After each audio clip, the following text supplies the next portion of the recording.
तो अभी हमने जाना कि आप लोग जो है वॉट मीटर किस प्रकार से बना सकते हैं।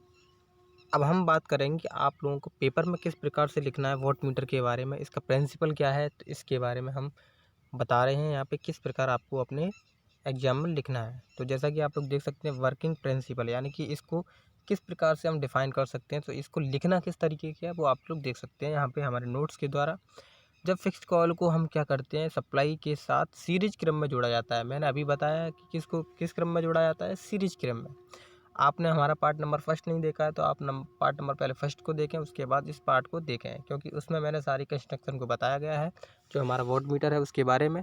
और ये पार्ट नंबर सेकंड है, तो आपको जब भी समझ में आएगा पार्ट नंबर सेकंड जब आप हमारा पार्ट नंबर फर्स्ट देखेंगे। तो ये पार्ट नंबर सेकंड को देखने से पहले फर्स्ट को देखें, इसके बाद आपको ये समझ में आएगा। तो इसमें दे रखा है जब फिक्स्ड कॉल को हम क्या करते हैं, सप्लाई के साथ सीरीज में जोड़ते हैं, जो कि मोटे वायर से बनाई जाती है। किससे? मोटे वायर से, ठीक है। सीरीज में जोड़ते हैं, जोड़ा जाता है, तो उसमें करंट IF प्रवाहित होती है। IF का मतलब क्या है? IF का मतलब जो करंट हमने फ्लो कराई है उससे एक फील्ड बनेगा। क्या बनेगा? फील्ड मतलब एक मैग्नेटिक फील्ड जनरेट होगा उस कॉइल से, ठीक है।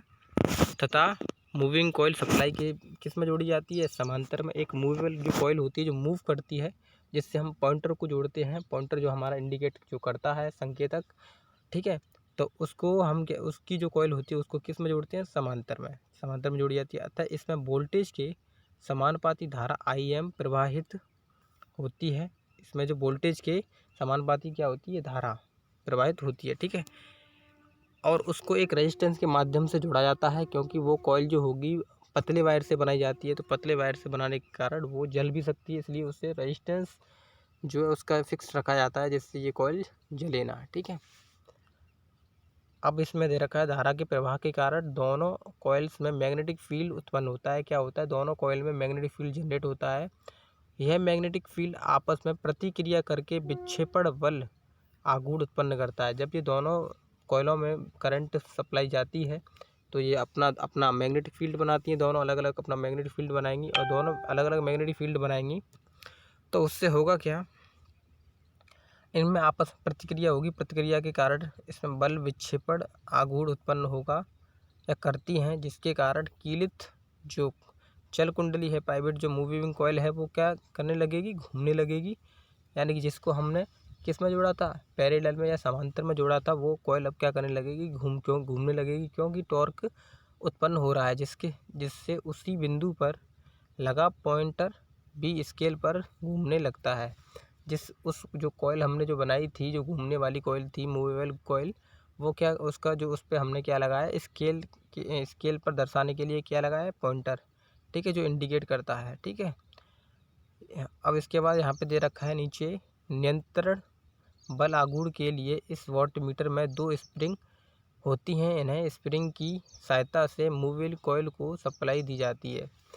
स्प्रिंग लगाई जाती है। स्प्रिंग से होगा क्या, क्योंकि पॉइंटर ज़्यादा ना घूम जाए, इसलिए पॉइंटर को दोबारा से वहीं पुरानी वाली जगह पर लाने के लिए हमें स्प्रिंग का इस्तेमाल करना होता है। क्योंकि अगर वो एक बार टॉर्क उत्पन्न होने के कारण अगर वो राइट हैंड साइड में चला गया तो वहीं पर रहेगा, और ये जो स्प्रिंग लगाई जाती है वो इसको जो है इधर उधर ना हो, मतलब रुके ना, तो इसके लिए स्प्रिंग का इस्तेमाल किया जाता है, ठीक है।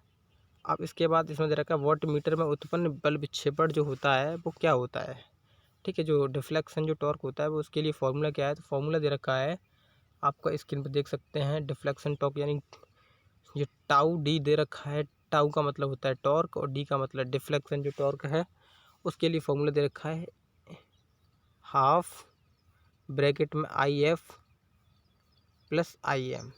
IF तो मतलब आप समझ ही रहे हैं, IF मतलब जो फील्ड की जो मैग्नेट है, यानी जो परमानेंट जो सॉरी जो हमारा जो फिक्स्ड कॉइल की जो मैग्नेट बन रही है, और ये प्लस करके दे रखा है, ये दे रखा है IM मतलब फिक्स्ड कॉइल में जो करंट गया है, और ये गया है मूवेबल कॉइल में जो करंट गया है। दोनों का करंट हमने आपस में जोड़ दिया है, और del M upon del theta हमने इसमें क्या किया है? मल्टीप्लाई, ठीक है।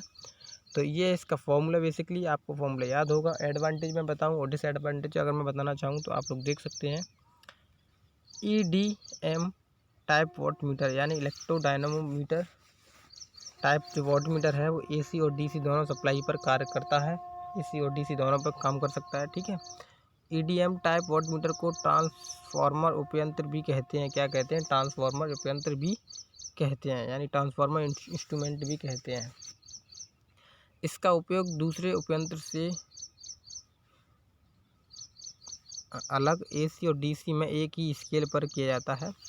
ठीक है, इसमें हिस्टैरिसीस लॉस जो होती हैं वो नहीं होती हैं, स्ट्रेस जो एरर होती हैं वो नहीं होती इसमें। इसकी एक्यूरेसी परिशुद्धता अधिक होती है। ठीक है, एक्यूरेसी इसमें क्या होती है? अधिक। अब उसके बाद हम बात करें डिसएडवांटेज की, तो इसमें सम पैमाना यूनिफॉर्म स्केलर नहीं होता। सेकंड नंबर दे रखा है इसकी सेंसिटिविटी कम होती है। इसमें पावर लॉस अधिक होते हैं। क्या होंगे? इसमें पावर लॉस अधिक होंगे। इसमें शक्ति का अधिक उपयोग होता है। इसमें इंटरनल हीटिंग के कारण टेम्परेचर एरर आती हैं। क्या आती हैं? Temperature error. तो ये पढ़ा हमने इलेक्ट्रोडायनामोमीटर, जो कि आप लोगों के लिए पेपर में बहुत ही ज़रूरी है। इसका जो सिंपल जो डायग्राम है वो ये है, इसको आप देख सकते हैं। ये है इसकी फिक्स्ड कॉइल और ये है इसकी मूवेबल कॉइल, जो कि एक रेजिस्टेंस के साथ यहाँ पे जुड़ी है, रेजिस्टेंस लगा है। और ये है इसकी इनपुट सप्लाई और ये है आउटपुट लोड। ठीक है, इसे जोड़ने के लिए 2 टर्मिनल यहाँ पे भी हैं, 2 टर्मिनल यहाँ पर भी हैं। तो ये वीडियो अच्छी लगी हो तो लाइक करें और चैनल को सब्सक्राइब करें।